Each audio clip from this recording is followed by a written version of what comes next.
Bismillahirrahmanirrahim. Assalamualaikum warahmatullahi wabarakatuh.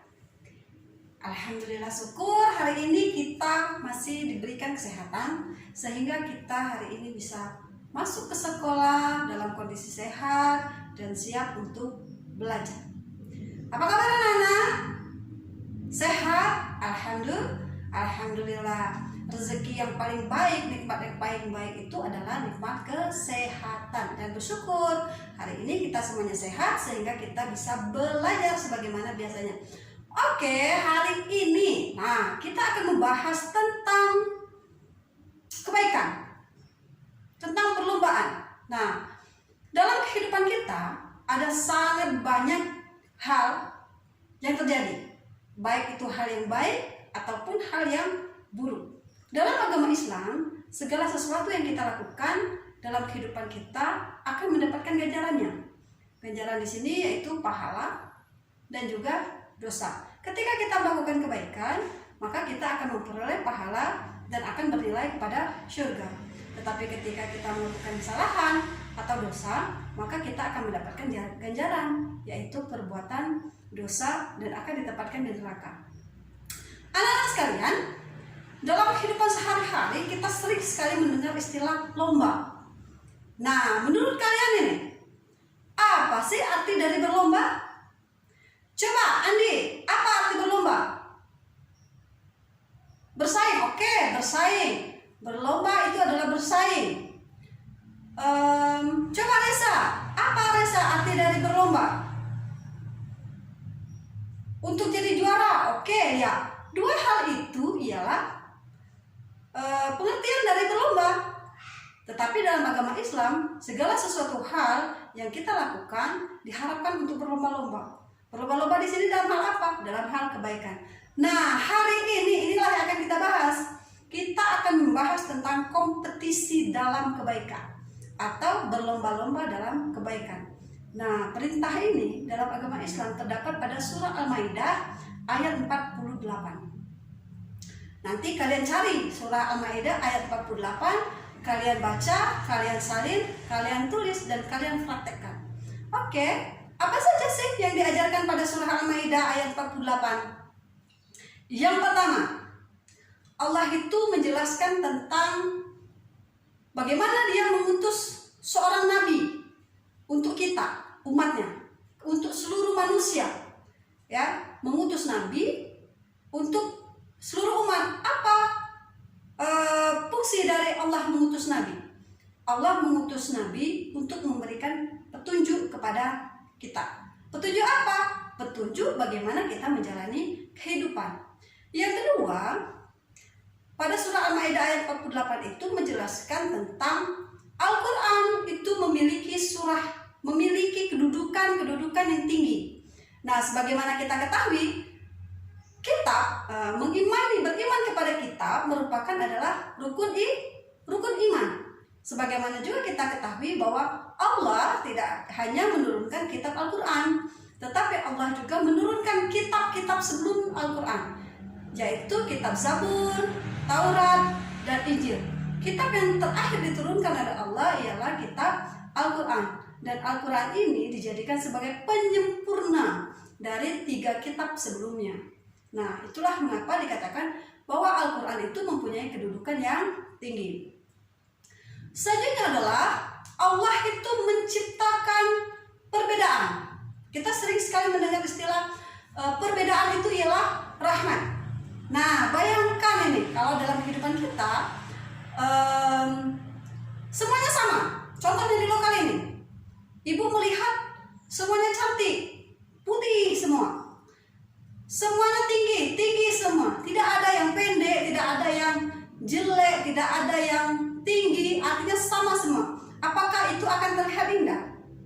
Tentu saja tidak terlihat indah. Oleh karena itu Allah menurunkan perbedaan kepada kita. Perbedaan di sini banyak hal ya. Perbedaan fisik, perbedaan nasib, perbedaan impian, perbedaan kondisi tubuh, itu semua adalah perbedaan. Dan karena perbedaan itulah dikatakan perbedaan adalah rahmat. Karena perbedaan, maka kita diminta untuk saling melengkapi. Bagaimana cara saling melengkapi? Ketika ada yang membutuhkan pertolongan, maka ada orang yang mampu memberikan pertolongan. Ketika ada yang membutuhkan sesuatu, ada yang mampu memberikan sesuatu. Ketika ada yang miskin, maka ada yang kaya. Yang kaya membantu yang miskin, dan yang miskin pun bisa membantu si yang kaya dengan apa? Dengan tenaganya. Nah, dalam surah Al-Maidah ini juga Allah memerintahkan kita untuk berlomba-lomba. Apa inti dari berlomba-lomba ini? Allah meminta kita untuk senantiasa berbuat baik. Dalam hal apa? Dalam hal apa saja. Nah, dalam kehidupan ini sangat luas ya, sangat luas sekali apa itu yang dinamakan kebaikan. Bahkan ini, ketika kalian bangun tidur, dibangunkan atau bangun sendiri, kita sholat subuh. Setelah sholat subuh, kita membaca Al-Quran. Itu adalah suatu kebaikan. Setelah membaca Al-Quran, kita pergi ke dapur, kita lihat ibu kita sedang memasak, kita bantu ibu kita memasak, kita bantu beliau mencuci piring, kita bantu membereskan rumah. Itu adalah kebaikan, dan niatkanlah karena Allah. Itu ada kebaikan ya, jangan dianggap remeh kita membantu orang tua itu. Selanjutnya apa? Pada kebaikan ini Allah memerintahkan jangan pernah menunda suatu kebaikan. Nah, ketika kita sudah mempunyai niat untuk berbuat baik, maka berbuat baiklah, jangan kita tunda besok. Karena dikatakan umur itu tidak ada yang tahu. Jika kita bisa berbuat baik hari ini, maka lakukanlah perbuatan baik itu semampu kita, dan jangan pernah menunda-nunda. Karena Allah tidak memberikan kita kesempatan kedua kali untuk melakukan suatu perbuatan. Yang kedua, saling bantu dalam dan saling mendorong, saling mensupport dalam hal kebaikan. Nah, dalam kebaikan kita tidak boleh iri atau ingin saling menjatuhkan ketika ada orang berbuat baik. Misal contoh, ada teman kita, dia sangat rajin bersedekah ke masjid. Dia bersedekah ke masjid, terus kita mengatakan, sedekah, paling juga mau pamer. Nah, itu bahasa yang tidak baik ya. Seharusnya kita mensupport diri kita. Wow, keren, teman saya bisa bersedekah ke masjid setiap minggu, bahkan setiap hari. Saya juga punya keinginan. Nah, keinginan inilah mulai timbul berlomba, tidak berniat untuk menjatuhkan, tetapi ingin menjadi sama baik seperti teman kita tadi, atau bahkan mungkin ingin lebih baik daripada teman kita tadi. Nah, itu adalah berlomba-lomba dalam hal kebaikan, saling support. Kita bangga terhadap teman kita tadi yang berbuat baik, kita dorong, kita kasih semangat. Terus kita juga meniru apa-apa hal yang dilakukan tadi yang termasuk perbuatan baik. Yang selanjutnya adalah ketika kita melakukan perbuatan berlomba dalam kebaikan, melakukan kebaikan, jangan setengah-setengah. Jangan setengah-setengah dalam artian rasa ingin kita membantu, tetapi ada rasa dalam hati ini tidak ikhlas. Maka harus ikhlas ketika melakukan sesuatu. Perbuatan ketika kita ikhlaskan karena Allah, maka kita akan memperoleh pahala. Tetapi ketika kita tidak ikhlas karena Allah, tidak ridho, maka kita tidak akan memperoleh kebaikan dari apa yang telah kita lakukan tadi. Jadi harus ada rasa ikhlas ketika melakukan kebaikan. Kalaupun belum bisa menimbulkan rasa ikhlas, harus kita paksakan. Biasakanlah diri kita untuk berbuat baik semampu kita. Apa yang bisa kita lakukan setiap hari dalam perbuatan baik? Contohnya ini tadi, anak-anak sampai di sekolah, melihat lingkungan sekolah ini kotor, ada inisiatif, ambil sapu, sapukan, ruangannya disapu. Bismillahirrahmanirrahim, saya nyapu, agar ruangan lokalnya terlihat cantik, indah, bersih, dan kita nyaman ada di dalamnya. Yang lain melihat lagi, Masya Allah, kita punya bunga ini perlunya apa? Perlunya disiram. Maka ada yang mengambil ember, ada yang mengambil air. Berbuat baik, saling tolong menolong, saling berlomba-lomba dalam melakukan kebaikan. Selanjutnya yaitu kebaikan ini juga harus bersungguh-sungguh. Ya, harus bersungguh-sungguh, benar-benar kita ingin melakukan kebaikan. Kenapa? Tidak ada hal yang buruk yang akan terjadi ketika kita melakukan suatu kebaikan. Maka senantiasa terbiasalah kita melakukan perbuatan baik. Terbiasalah dalam kehidupan sehari-hari kita melakukan perbuatan baik, agar nanti dalam kehidupan kedepannya sampai kita dewasa, kita terjun kepada masyarakat, kita memang sudah terbiasa untuk berbuat baik. Dan tularkan di sini, ajaklah orang lain juga untuk melakukan suatu perbuatan baik sebagaimana yang telah kita lakukan. Paling tidak mengajak.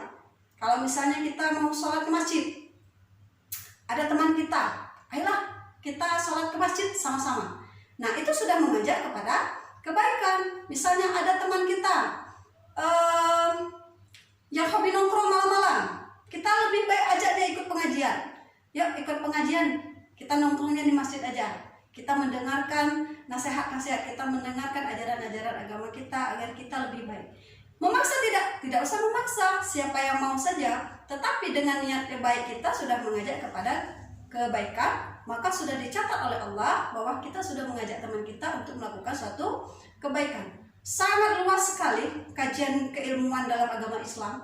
Banyak hal kompleks, semua ada di dalam agama Islam. Jadi kita jangan pernah mengatakan Islam itu melulu tentang sholat, melulu tentang baca Al-Quran. Tidak. Ketika kita sholat, ketika kita baca Al-Quran, ada pengaplikasiannya. Apa yang telah diajarkan dalam tata cara sholat itu ada aplikasinya.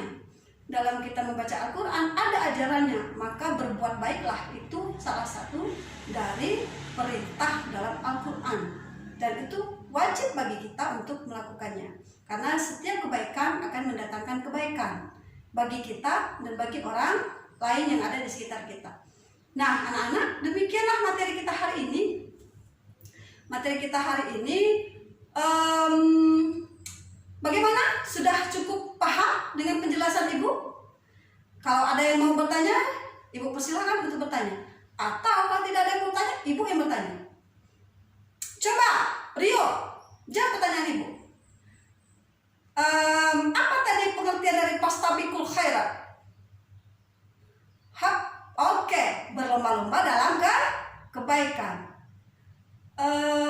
Rini, apa saja tadi hal yang terdapat pada surah Al-Maidah? Perintah apa saja pada surah Al-Maidah tadi? Menjelaskan tentang apa saja? Yang kamu ingat? Ya, tentang kedudukan Al-Quran itu penyempurna. Betul. Rina? Ya, apa? Al-Quran sebagai? Ya, Al-Quran mengutus Nabi Muhammad. Allah mengutus Nabi Muhammad untuk memberikan petunjuk kepada kita. Nah, itulah kira-kira materi kita hari ini, bahwa Allah itu mengutus Nabi Muhammad untuk memberikan petunjuk kepada kita. Yang kedua, Nabi Muhammad sebagai penyempurna, kitab Al-Quran sebagai penyempurna dari kitab-kitab sebelumnya. Selanjutnya pada surah Al-Maidah itu mengajarkan kita untuk berlomba-lomba dalam kebaikan dan jangan berlomba-lomba dalam hal keburukan. Selanjutnya adalah, nah ini tugas kalian minggu depan ini. Kalian hafalkan surah Al-Maidah ayat 48, kalian salin di buku, kalian tulis terjemahannya per kata, terus kalian buat hukum tajwidnya, dan kalian hafalkan. Kalian hafalkan beserta contoh-contohnya apa saja. Berlomba-lomba dalam kebaikan sesuai surah Al-Maidah ayat 48. Demikianlah materi kita hari ini. Semoga kita berjumpa lagi minggu depan dalam materi kita yang lebih seru lagi. Ibu Eri, wassalamualaikum warahmatullahi wabarakatuh.